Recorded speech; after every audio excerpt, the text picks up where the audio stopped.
feed. I'm going to tweet this out.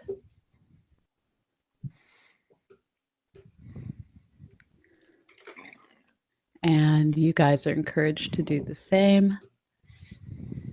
I don't have a Twitter. Zach just Instagram's kind of lame unless you like take a photo of your screen, but whatever social media you prefer. Okay, so we do have a viewer out there, and I will edit this beginning stuff off. So everyone ready? Yes. Yeah. Yeah.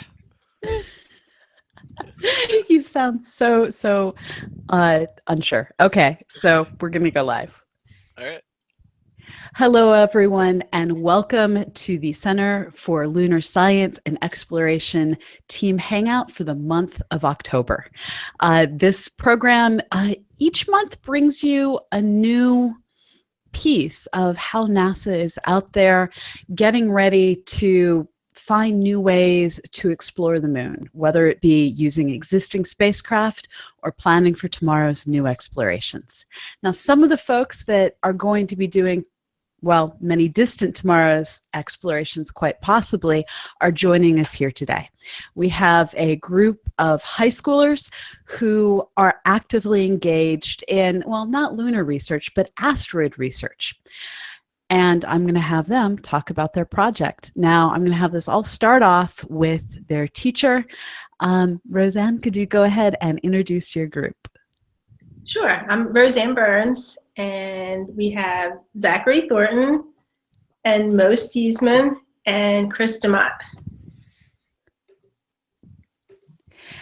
And with me, as always, I also have my co-host, Andy Shaner, who is down in Houston. And Andy, you are one of the instigators of the project that got these kids involved in space exploration. Can you tell us a little bit about the project? Well, I'd love to. I don't like being called an instigator, but I'll talk about it. So the program is the exploration of the moon and asteroids by secondary students, which actually had a predecessor that was just looking at lunar research, which actually Upper Darby was part of for many years as well. And there's this new program, like I said, it's getting high school students an opportunity to conduct lunar or asteroid research alongside a professional scientist advisor and their teacher. They don't do it alone. And this group participated specifically in our last school year's program, did very well, and got to present their work at the NASA Exploration Science Forum out at NASA Ames in July. So that's what they're here to tell you about. So who would like to start? How did you get involved in this? What was it like that day that you found out you'd be working with a NASA scientist to help do new research? Most, can I go to you? Well, the thing is, when I started, when I joined the club, it was by accident, actually. And after I learned more about the group and knowing they were working with NASA, like, oh my God, that's just cool. You're working with like NASA, like the big people out there. So it was really cool and interesting, and I felt kind of special to work with someone from NASA and do research on actual science. That's really cool. So Zachary, can you tell us a little bit about the object that you guys have been exploring? Well, you mean like what we explored in our project? Mm-hmm. Well, we were exploring Mare Tranquillitatis on the moon, and our project's purpose was to try to calculate its depth. Okay, so what all is involved in doing that? Well, we were taking data from various sources and kind of compiling it together using older methods that scientists had used with less accurate data that they had at the time, and kind of updating it. Cool. Now, I have to admit, you guys confused me because our entire evening started out with a discussion of an asteroid that looks like either a yam or a kidney bean. And so it seems like you guys have branched out and you're now studying a lot of different things for fun as well. Were you guys space nerds? And how exactly did you stumble across this asteroid that you're looking at as well? Well, the asteroid, that was actually part of NASA's initial program, was you had to look at a few images and identify I guess, landmarks or features on them, and that asteroid was one of the images. But when we chose our project, we chose to do it on the moon rather than the asteroid. So Chris, can you tell us about what your role in the project has been? So my major role for the project was to compile the maps that we created of the depth of the basalts on the mare. So I pretty much just took all of the data that they had found for the different craters. I had made sure that all of it lined up and that all the data was collected in the same manner. And then I took all of it and very tediously figured out how to assemble it into one map that presented what the surface depth may look like. Now, what's cool is listening to you guys, you sound like the pros. You're using all of the terminology that our audience isn't likely to know. For instance, talking about the basalts and the mare on the moon. I'm guessing this is all stuff that you've had to learn as you go through this project. Can you explain, well, first of all, what are these things that you're talking about and what the learning process was as you started finding out about these new features on the moon? So the mare on the moon are pretty much, the simplest way to describe it would be a sea of lava, that there was a large impact, molten rock flowed into the area and hardened, forming this new layer of the basalts across the entire impact area. And learning about this, the way that the program was kind of set up is, as Zach said, we had this introduction images, but then with them we also read a bunch of papers about the topics and lots of general descriptions of how characteristics of the moon and asteroids and how to identify these features. And to add about the mare, so actually whenever you look at the moon, you'll notice that how there's darker spots and lighter spots. Well, those darker spots are the mare, so it covers most of the moon's surface. And it's in fact what makes up the face on the old man in the moon or the rabbit in the moon that many of us learned as children growing up. Now, the work that you're doing, we study lots of different things about the moon, and all of it has different purposes. Can you go into what was significant about the depth measurements that you guys were making? So from the depth measurements, I guess we wanted to determine, well, can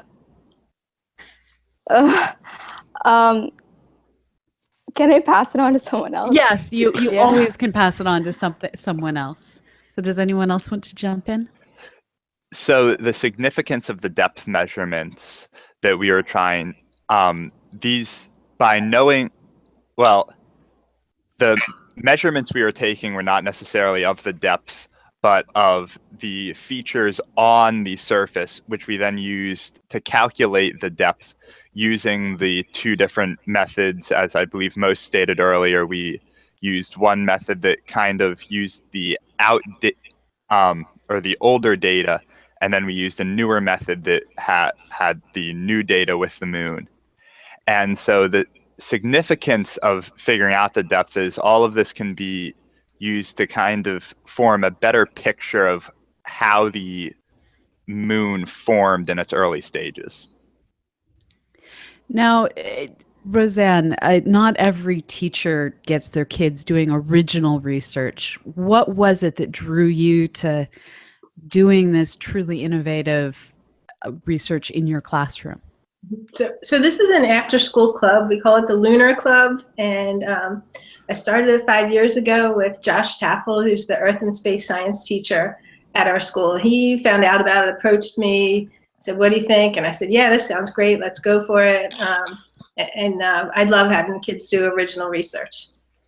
And I have several students come back to me from college saying how it's impacted them so much, and they realize that's what they want to do. And now we have kids researching chemistry, physics, astrophysics, computer science. So it's great. I have to admit that back before all of you students were born, I was doing research at Haystack Observatory as a high school student. So this is indeed the kind of thing that might lead to an addiction that causes you to get a PhD in astrophysics. So be careful what you wish for. So you got to go out to NASA Ames, which, for those in the audience who aren't familiar with which center NASA Ames is, it's out in California in the Mountain View area outside of San Francisco. And this is where they have the old, amazing hangars that you might have seen in pictures. This is one of the more classic NASA facilities. It's not exactly a place of rocket ships, but it is a place where NASA does a lot of lunar and small body research, and also has a lot of things like test beds for testing out rovers that may hopefully someday rove on other surfaces in our solar system. They also have the world's largest wind tunnel. That's true. Yes, I always forget that part. So for you guys visiting this NASA facility for the first time, what was this like for you? So visiting the facility, I was very impressed by what they had there. Like, so honestly, like before going here, I had never really heard of the facility at all. And going into it, the way it had kind of been described to me, it was the NASA office buildings, which yes, that's true sometimes. But actually seeing the place, and we got to see the wind tunnels and the various testing facilities and workshops that they had there for building some of these robots. It was very impressive. That's cool. So I have a question coming in from Kyle Carmichael out in the audience, and I'm not sure if you guys are going to have an answer to this, but I'm going to throw it out there just to see. Kyle writes, this topic interested me because he wants to know, has the old model been tested somehow to show the turnover rate they came up with was accurate, and has the new model been tested to verify the new observation? Now, I have to admit, to me, that seemed like I'm not entirely sure of how this all relates in. Do you guys know relative to the model you were looking at? So I think go ahead, Chris. Sorry. So I was going to say, with the two models, the first model, there were two things we were comparing. There was the one we used, we took the first model and we then redid all of the calculations for that first model with the new data available, which gave us similar results, but with what we could see then, it was completely different, or not completely different, but it was still, there were large points that varied. And then the newer method with the even newer data, that showed us much more different results. So how does our understanding of the moon's formation change with what you guys were looking at? Do you know?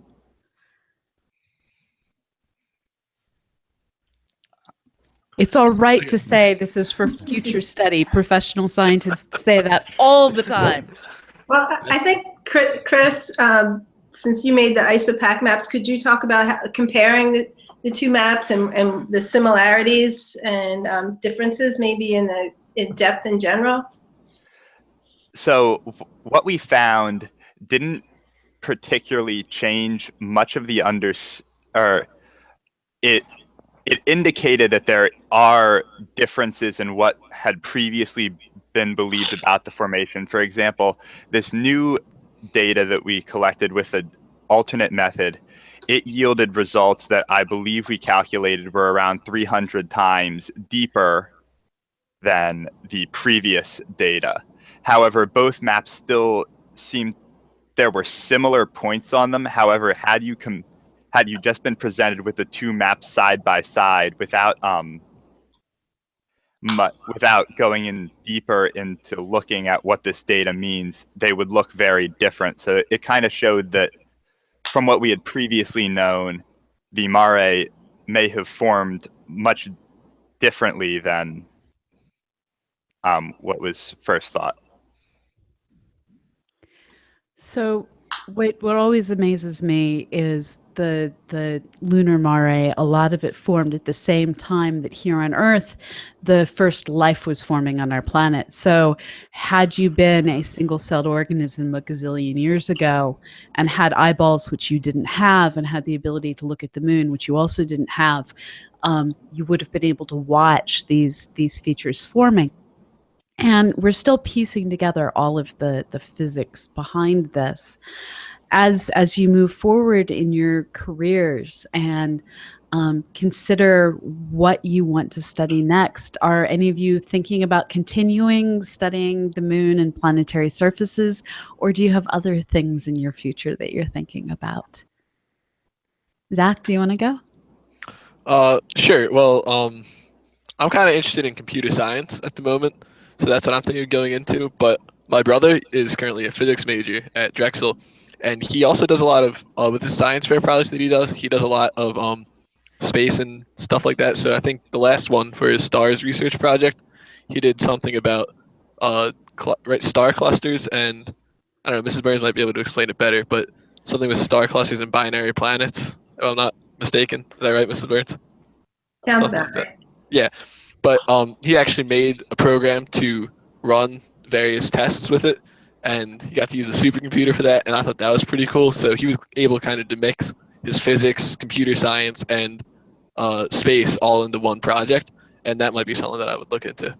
I have to say, all of my grad students are computer science students. So you never quite know where computer science will take you. What about you, Most? What are you looking for in your future? I'm interested in like medicine, but it's kind of iffy place right now because I'm also interested in art. So I have to find a balance somewhere. But in the future, I mean, space related stuff always interests me. So like if I get like go through Google and like hear this new thing, I'm like, oh my God, I just geek out and nerd. Oh, it's really bad. But I don't plan on doing any space related things in the future, but I still have interests, like learning new things. Yeah. And you know, a lot of the astronauts have medical training. So you never know where medicine will take you either. Chris, what about you? What are you planning? So I'm planning on probably going into some form of engineering. I haven't really decided what I want to do yet, but definitely after visiting the NASA facilities, that all the work they did there, it was such a wide range of areas that they covered that made me think it might be something that I want to go and do specifically. That all sounds amazing, and I'm sure whatever you guys decide to do, your futures are going to be very bright. Roseann, getting to watch these students, do you have anything that you'd like to add about what the experience has been like for you? It's been a lot of fun. Well, first, it's great because I get to learn something new every year. So, and I tell them we're learning it together. It's all new to me. But the really cool thing about this group is that they're all friends. So that's why we were able to spend so much time together at school, after school. You know, it just was enjoyable because they're really great group to work with, and they get along so well. Collaboration is always key to making these things successful. Yeah, we had a lot of late nights. We were at school till 9 o'clock some nights. We always ordered Hawaiian pizza, and it kept us going. Very, very good. Now, do you guys have anything that you'd like to say as we hit the end of the half hour on what you would encourage other students who are thinking about doing research opportunities? What would you encourage them to look for? Zachary, I'm going to go back to you. Well, I would just say find something that interests you, because if you have a passion in it, that passion will drive you to really strive to do well on your project or whatever it is that you're trying to achieve. That sounds good. Chris, what would you say to the people coming behind you? I think Zach summarized it very well there. But Nice answer. yeah, I think in general with doing the research, it should be something not only that interests you, but you can also see where you can see that it might be able to lead to new places in the future if you go into a project just thinking that it's going to be this one little thing that you're going to determine and then you'll be done, then there's not as much to it. What would you like to pass on to people? I want to say that, I mean, it's really good that you're interested in the project that you're researching, but also learn something from it, because even though it might not be, you don't get the expected results or it doesn't turn out well, you learn something new, and that's the best thing. So just go for it. That is actually usually the best advice of all. Just go for it. Do what you're passionate about is what I keep hearing come up over and over. And Andy, how do teachers who want to get involved in the future get involved in this program? So if they just keep an eye out on the program's website, on our CLSE webpage, we will post announcements when the application is ready, and that'll be probably February of this next year, so in just a few months. So they'll just fill out the application. It's a very simple online application, and then we'll go through those after the deadline and find 10 schools that we think will do really well, which is always hard to do because every application we get, that school could do well. And Roseann, do you have anything you want to pass on to these applying schools as your insider recommendations? Oh, jeez. Well, I can tell you one thing that helped us a lot this year was being in contact with our mentor, Dr. Amanda Nam. She was so valuable to our research, guiding us along the way. So that's really important. So collaborate together, collaborate with your advisor, be passionate about what you're studying, and constantly learn. These are the recommendations I'm getting from all of you. And as a professional scientist, I have to say, I couldn't agree more with what these great kids are saying. This has gone extraordinarily quickly, I think. We are coming up on the end of the hour. Andy, can you tell us what next month's guest is going to bring to us? Yes, next month, and actually it's just in 2 weeks from tonight. We had to, is that right? I think that's right. I think so, yeah. Before Thanksgiving. Well, 2 weeks before Thanksgiving, because we have that meeting the third week. Yes. Anyway, the 9th, November 9th, it's Dr. Addie Dove from the University of Central Florida. She's part of their survey team called I don't remember right now, but it's at UCF in Orlando. And she's going to talk about their research and looking at the dust environments of the moon and asteroids. And this is how we keep advancing our understanding, is we study everything from dust to depth, and everyone just keep looking up. Subscribe to our channel. We have been going through some irregular shows this year, and if you're losing track of when we're going live, subscribing will always push a notification out to you. So go to the CLSE channel on YouTube, click subscribe, turn on those notifications, and never miss another episode. Thank you so much for joining us. Thank you guys for taking your time out this evening and coming on to share about your research with our audience. And we have Michael Burns saying he's Zach's biggest fan. And Kyle Carmichael is saying, as Adam Savage says, failure teaches you more than success. So go out, look up, and have a great morning, evening, afternoon, wherever you may be in the world. Thank you, and look up. Bye-bye.